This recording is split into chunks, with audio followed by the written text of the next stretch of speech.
ən vacib olan və ikinci qrup kateqoriya şəxsiyyət pozuntularına aid olan narsist şəxsiyyət pozuntusu.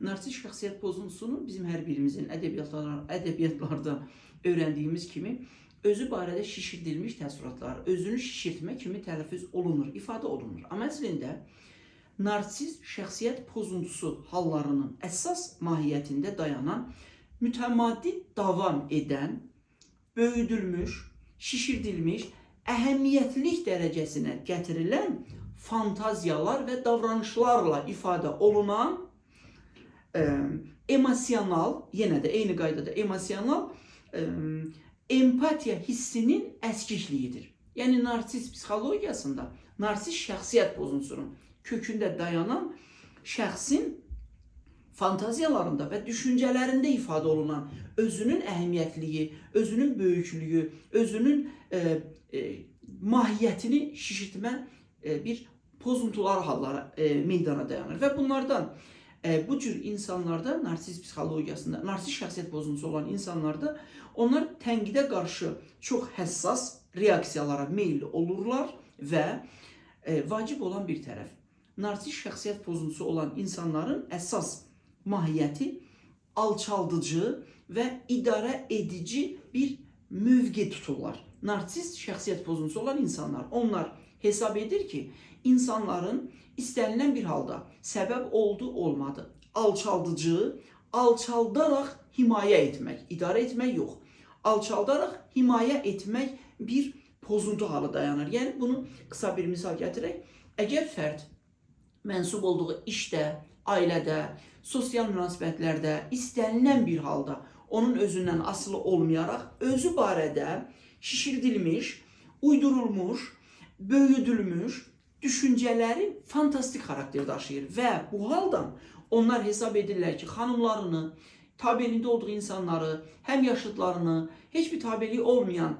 həm söhbətlərini onlar himayə etmək, idarə etmək üçün yox, himayəyə almaq üçün mütləq alçaltmaq lazımdır. Yəni onların davranışlarını, biliklərini, hərəkətlərini, şəxsiyyətlərini belə alçaldaraq himayələrinə götürmə. Yəni sən məndən kənarda yaşaya bilmərsən. Sən mən olmasam heç bir uğra çata bilmərsən. Amma bunu özünün böyüklüyünü faktlarla yox, mən savadlıyam, təhsilliyəm və s.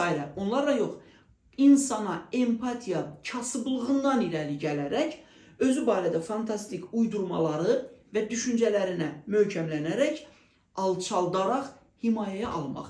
Yəni, bayaq öncə dediyim kimi, yalnız himayə, idarə etmək yox. Yəni, narsist şəxsiyyət pozuntusu olan insanlar digər bir insanları idarə edərək uğura çatdırmaq, idarə edərək problemdən qurtulmaq mövqeyi tutmurlar. Onlar alçaldaraq himayə etməyə meyilli olurlar. Narsist şəxsiyyət pozuntusu olan insanların üz cizgilərin əlamətləri isə ümumiyyətlə fərqlidir. Bizim biraz öncə saydığımız sifət cizgilərin əlamətləri qətiyyən oxşamır. Birinci, həmin insanlarda narsist şəxsiyyət pozuntusu olan insanlarda sifət çənə, iti, konus variantında, konus formasında kəsik olur.